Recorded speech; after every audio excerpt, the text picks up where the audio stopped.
in providing financing that is needed in taking the economies of Africa forward. And Honorable Speaker, it is important even for our country to have subscriptions in other, and to keep on actually adding the amount of shares and subscriptions they have in some of the regional development bodies, Honorable Speaker, and especially a body like Safaricom, which has always come through for a country like Kenya. Honorable Speaker, another entity like ADB, African Development Bank, we have seen it take great part in the growth of the infrastructure in Kenya, and especially citing a road like Thika Road, Honorable Speaker, which was co-funded also by the African Development Bank.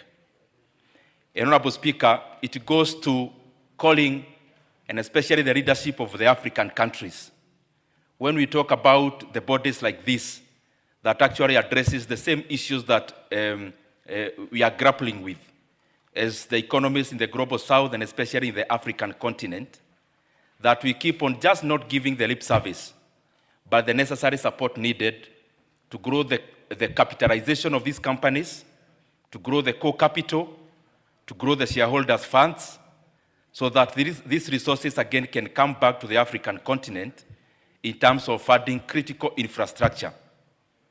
Honorable Speaker, it is also important for these kind of bodies to also place merit when, and especially they are having the people who lead them, so that there is versatility also in terms of growth.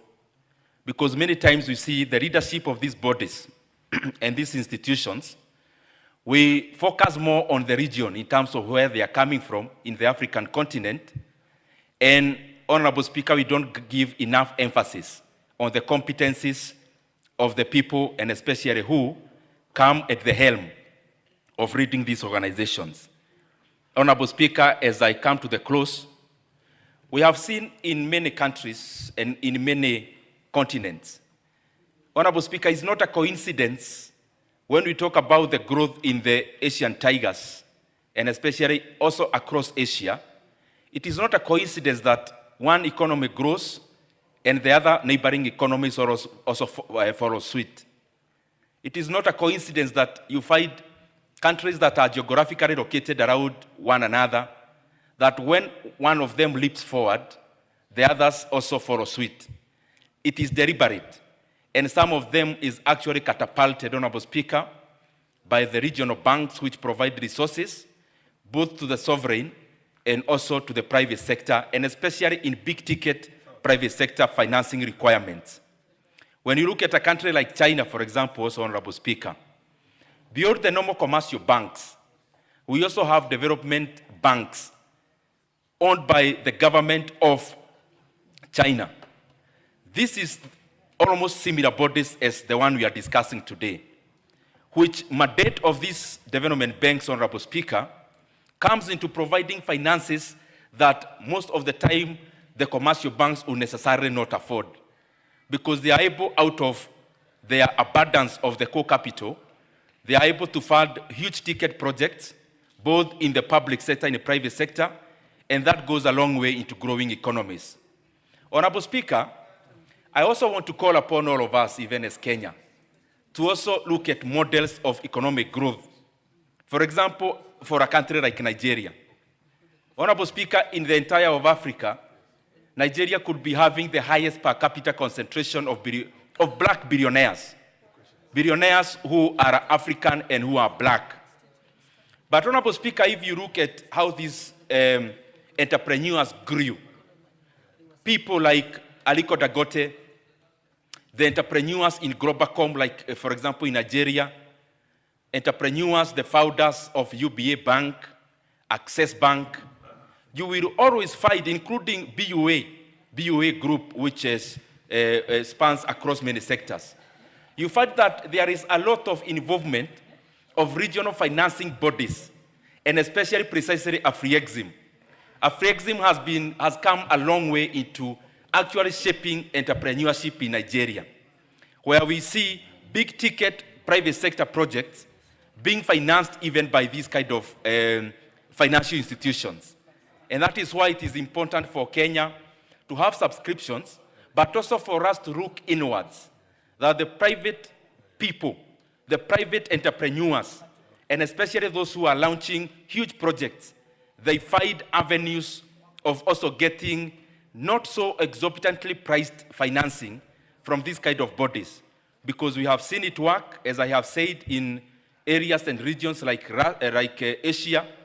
We have seen it work in countries as robustly entrepreneurial as China, and we have also seen how the economy of a country like Nigeria has gotten transformed out of the financing from bodies like Afrexim, ADB, Honorable Speaker, African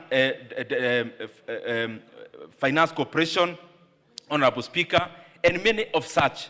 And that is why even subscription and also additional capital for Kenya into bodies like Shelter Afrique is important, because they go into bridging infrastructure gaps that exist.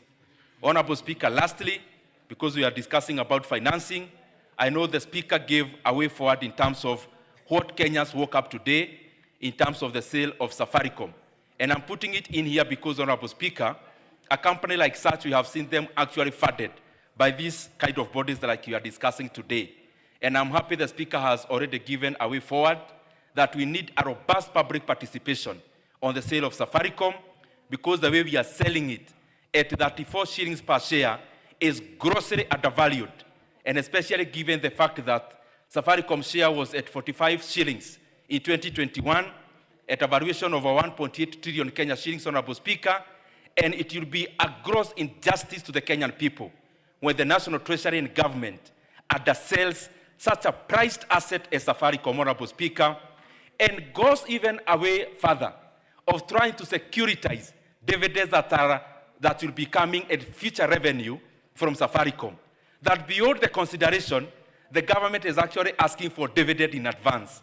Kenya will exist now, Kenya will exist in the next 2 years, Kenya will exist in the next 5 years. We must stop this issue of wanting political clubs today by securitizing future revenue, because Kenya is a going concern. We will still need these revenues in the future, and therefore, Honorable Speaker, that is why the entire deal of selling 15% stake in Safaricom that GeoKeng is trying to do must be looked into further, and especially valuation, because the current level is grossly undervaluing Safaricom, and this cannot be tolerated. Thank you, Honorable Speaker.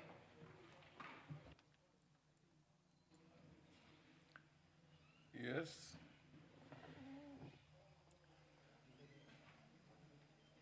Mary Adan Kenan, are you on this one also? Because I can see your name on the screen. Who else is interested in this?